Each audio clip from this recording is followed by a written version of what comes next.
दोस्तों आप सभी को नमस्कार, जोहार।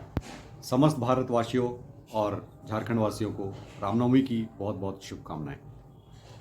महर्षि वाल्मीकि ने जिन सर्वश्रेष्ठ मानवीय मूल्यों के आधार पर जिस महाकाव्य को रचा और जिस महापुरुष को नायक के रूप में प्रस्तुत किया, वह भगवान राम प्यार, दया और सकारात्मकता की प्रतिमूर्ति है। रामायण एकमात्र ऐसा ग्रंथ है जो 300 से लेकर 1000 तक की संख्या में विविध रूपों में मिलती है। कई सारे देशों विदेशी भाषाओं में इसका अनुवाद हो चुका है। बावजूद इसके रामायण को चाहे हम किसी भी भाषा या रूप में पढ़े, हमें इसमें प्रभु श्री राम का चरित्र श्रेष्ठ मानवीय गुणों से परिपूर्ण मिलता है। ये वही गुण हैं जिनका अगर हम अंश मात्र भी अपने व्यक्तित्व में साकार कर लें तो हमारा जीवन खुशहाल और संतुष्ट जीवन की हमारी कामना पूर्ण हो सकती है। दोस्तों, आज मैं जो भी कुछ रामनवमी के विषय में आपको बताने जा रहा हूँ, जो भी साभार मैंने संकलित किया है वो प्रभात खबर रांची संस्करण के माध्यम से संकलित किया है और प्रत्युष प्रशांत जो एक बहुत अच्छे लेखक हैं, उनके माध्यम से जो भी साभार प्राप्त हुआ है हमें, उसके माध्यम से मैं चीज़ों की जानकारी देने की कोशिश करूंगा आपको। भारतीय समाज में शायद ही कोई व्यक्ति हो जिसके कान में रामायण शब्द की ध्वनि नहीं गूंजी हो। हम किसी भी धार्मिक आस्था में विश्वास करते हों, रामायण के प्रति हमारे मन में एक श्रद्धा होती ही है। भले ही उन श्रेष्ठ मानवीय मूल्यों को जीवन में उतार नहीं पाते हैं, पर आस्था का भाव तो रखते ही है। महावीर, बुद्ध, विवेकानंद, गांधी इस बात का स्पष्ट उदाहरण है। इन सबों ने अपने जीवन यात्रा में रघुनंदन राम के गुणों को आत्मसात किया और मानव मात्र की सेवा में लगे रहे। रामायण के समक्ष कोई ऐसा महाकाव्य नहीं है जिसके हर प्रसंग में कुछ न कुछ सीख हो। सामान्य मानव के रूप में भगवान राम की पूरी जीवन यात्रा का हर पड़ाव सर्वश्रेष्ठ मानवीय मूल्यों का पाठ है। रघुनंदन राम में मौजूद इन गुणों की कामना हर नागरिक में करते हैं। भय प्रगट कृपाला दीन दयाला कौशल्या हितकारी, हर्षित महतारी मुनि मनहारी अद्भुत रूप विचारी। भावार्थ, दीनों पर दया करने वाले कौशल्या जी के हितकारी कृपालु प्रभु प्रकट हुए। मुनियों के मनों को हरने वाले उनके अद्भुत रूप का विचार करके माता हर्ष से भर गई। विविध रामायणों में किसी भी रामायण को पढ़ें तो पता चलता है कि मानव रूप में रघुनंदन राम मानवीय गुणों को अपने आसपास मौजूद हर महिला और सजीव प्राणी मात्र से अर्जित करते हैं और भौतिक जगत में अपने मानवीय सामाजिक व्यवहार से लोगों में लुटा देते हैं। आइए इस राम नवमी में के शुभ अवसर पर हम रघुनंदन राम के उन श्रेष्ठ मानवीय मूल्यों को जानते समझते हैं। बुराई पर अच्छाई की जीत, यह वह पाठ है जिसके बारे में हम बचपन से सुनते आ रहे हैं, परंतु दैनिक जीवन संघर्ष के कई बार हमारी असफलता इस सच को स्वीकार नहीं कर पाती कि हम कितने भी शक्तिशाली क्यों ना हो, अगर हमारी नीयत सही नहीं हो तो सफलता हमेशा हमारे जीवन से कोसों दूर रहेगी या फिर वह क्षण भंगुर ही होगी। बुराई कभी न कभी पराजित होती ही है और अंततः अच्छाई ही जीतती है। जीवन संगतों से होता है प्रभावित। दो सड़े हुई आम के बीच एक अच्छा आम रख दिया जाए तो अच्छा आम भी जल्द सड़ जाता है।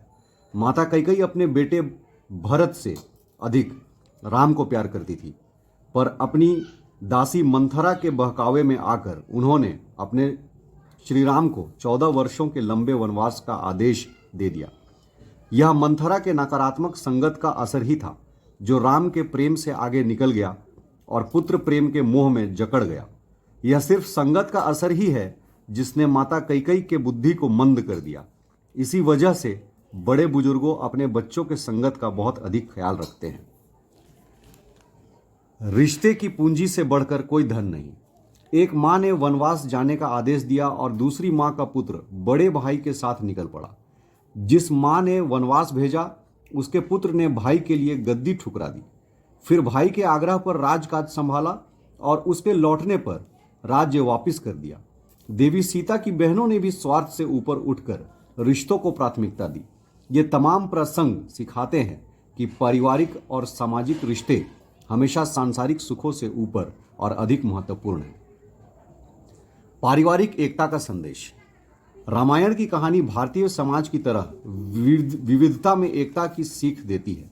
रामायण विविधता में एकता के साथ साथ पूरे परिवार को एक साथ चलने की आवश्यकता पर बल देता है। यह सिखाता है कि हम सभी को अपने घर परिवार तथा कुटुंब को हमेशा साथ लेकर चलना चाहिए। सर्वश्रेष्ठ मानवीय गुण माफ करना।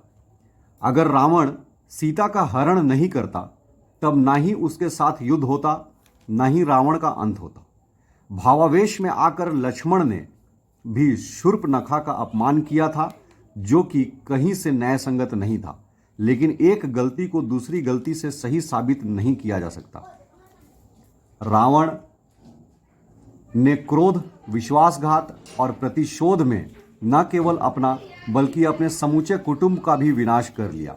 इसी कारण माफ करने को अधिक महान बताया गया है और इसे सर्वश्रेष्ठ मानवीय गुण कहा गया है। संपूर्ण जगत एक समान, कोई छोटा बड़ा नहीं। रघुनंदन राम किसी के साथ भी कोई भेदभाव नहीं करते हैं, फिर चाहे वह निषाद, राजकेवट हो या शबरी, वानर राज सुग्रीव हो या समुद्र के कंकड़ फेंकने वाली नन्ही गिलहरी। वह मनुष्य के साथ ही पशु पक्षियों से भी बेहद स्नेह करते हैं। रामायण का मूल संदेश भी यही है कि सच्चा इंसान वही है जो प्राणी जगह में हर सजीव चीज को एक समान देखे, फिर चाहे वह मनुष्य हो, जानवर हो या फिर प्रकृति। हमें सबके साथ एक समान व्यवहार करना चाहिए। सफलता के लिए धैर्य, विश्वास और दृढ़ संकल्प जरूरी। रामायण में शबरी प्रसंग यह सिखाता है कि जीवन में सफलता पाने के लिए दृढ़ संकल्प, धैर्य और उत्साह का होना बेहद जरूरी है। युगों पहले गुरु ने शबरी को राम की प्रतीक्षा करने के लिए कहा था। शबरी हर रोज पूरे उत्साह से साथ प्रभु राम के इंतजार में आश्रम को साफ करती, उनके लिए ताजे फल फूल तोड़ती, फल कड़वे ना हो इसके लिए थोड़ा चख भी लेती। अपने गुरु के शब्दों में पूर्ण विश्वास करते हुए वह धैर्य, उत्साह और दृढ़ संकल्प के साथ प्रतीक्षा करती रही। अंततः प्रभु श्री राम ने उन्हें दर्शन दिए भी। अंत में यह कहना तर्क संगत होगा कि रघुनंदन राम एक आम मानव अवतार के रूप में हमें मानवीय सभ्यता के उन मानवीय मूल्यों का पाठ सिखाते हैं जिनसे हमारा सामाजिक जीवन खुशहाल और संतुष्ट बन सके। हमें कण कण में राम का, जन जन में राम की अवधारणा को साकार करने के लिए हर मन में राम को बसाना होगा। समाज हमेशा शांतचित्त, विनम्र, विवेकवान और मृदुभाषी सत्यनिष्ठ नायक का चुनाव करता है, जबकि उसका ताकतवर होना जरूरी नहीं होता। बुराई पर भलाई की जय का एक ऐतिहासिक और दूरगामी अर्थ भी है, जिस पर एक जागृत समाज को हमेशा एक जिम्मेदार दृष्टि रखनी चाहिए। दोस्तों और भक्तों, जैसा कि हमने जाना श्री राम के चरित्र का वर्णन अभी हमने सुना। हम लोग जिस समाज में रहते हैं, शुरू से राम राम, जय सिया राम, राम राम चाचा, सीताराम, राम सलाम, ये सब कहना हमारी परंपरा है और हम लोग ऐसे ही समाज में आगे बढ़े और जी रहे हैं। बल्कि इसे बहुत ज़्यादा पॉलिटिकल ना करते हुए या राजनीतिक रूप ना देते हुए, अगर हम लोग मानवीय मूल को समझते हुए और भगवान श्री राम के जीवन के जरिए अगर बहुत कुछ सीख सके तो हम लोग एक अच्छे समाज का निर्माण कर सकते हैं। इन्हीं शब्दों के साथ मैं अपना वीडियो यहीं अंत करता हूँ। धन्यवाद। जय सिया राम।